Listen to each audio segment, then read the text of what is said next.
Hi everyone! Today I'm here to talk about The Cat Who Saved Books by Sosuke Natsukawa. I don't think I pronounced his name correctly. This is a Japanese book that was translated into English, and I definitely don't know Japanese, so sorry if I pronounced the name wrong.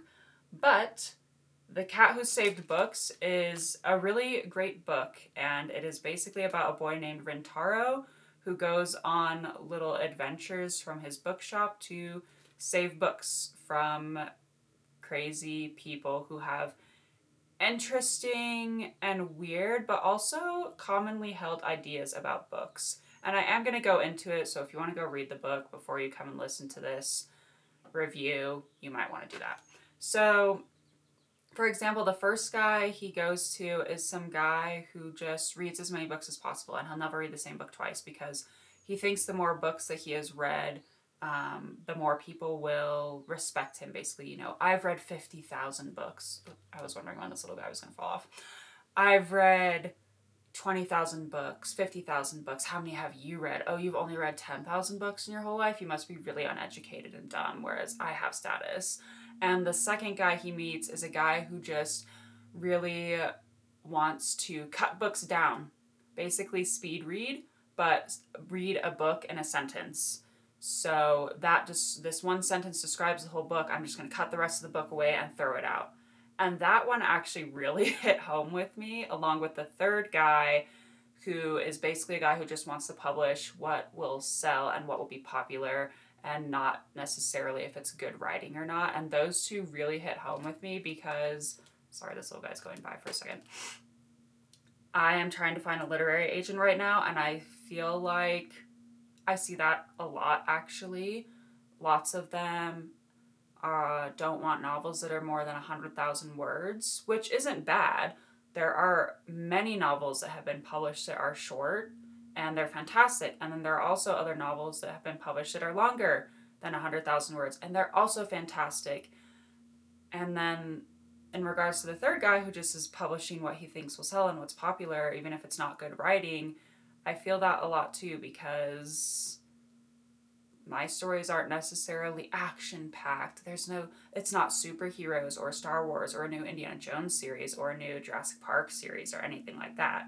And so I'm worried that no one will take a chance on it, because I feel like people don't take chances on books that much anymore. And they're also like the second guy who just wants to cut books down to a sentence. They look at a fat book and they're like, oh, I don't have time to read that, or oh, that's so long, like it must not be good, it must just be full of description after description, or anything like that. People aren't taking the time to read books like they used to, and that actually makes me really sad, and it makes it hard to find an agent or people that might want to read my book. And so I'm still trying though, but I really felt those two characters very well in my life.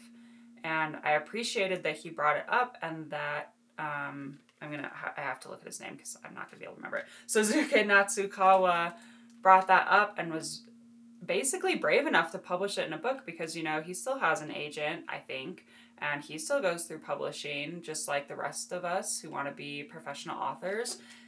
And he still kind of criticized that world, and I actually really appreciated that. And it was super well written and fun, and if you love books and reading and also like cats, this is literally the perfect book for you. It was so good. So I definitely suggest The Cat Who Saved Books by Sosuke Natsukawa. And so my question for today, it's kind of a stereotypical one. It's, if you could save one book, what would it be? Or basically, if you were stuck on a desert island with one book, what would it be? This one's obviously really hard because I love so many books and I read so many of them. And I don't know if collections count. So if collections of stories counted, it would be Sherlock Holmes. Because I love Sherlock Holmes and I've read it like 3 times, all the stories, all the books. And I have a book of collections. But if it just had to be one book that's not a collection of a bunch of stories or a collection of novels written by the same author, that's really hard. It would probably be... Oh, this is so hard. I've read Jurassic Park a lot. I love Jurassic Park. And I could probably read it again and again and still love it.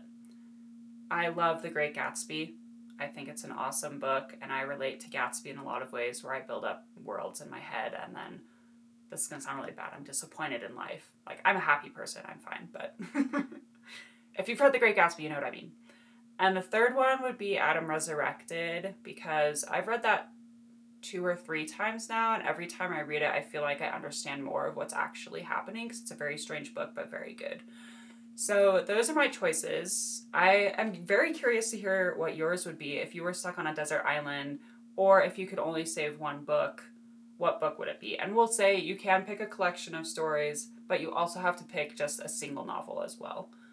So that was The Cat Who Saved Books by Suzuki Natsukawa. Once again, I 1000% suggest this book. I might even buy my own copy, and I try not to buy that many books right now because I already have so many. But it was that good that I would consider purchasing it for myself to reread at some point in the future. Please subscribe and like down below. I do leave book reviews every Friday, or try to. I skipped one Friday. I was camping. But, sorry. So, thank you again. Please like and subscribe. Comment down below what book you would save or bring with you to a desert island if you could only choose one. And I will see you guys next week.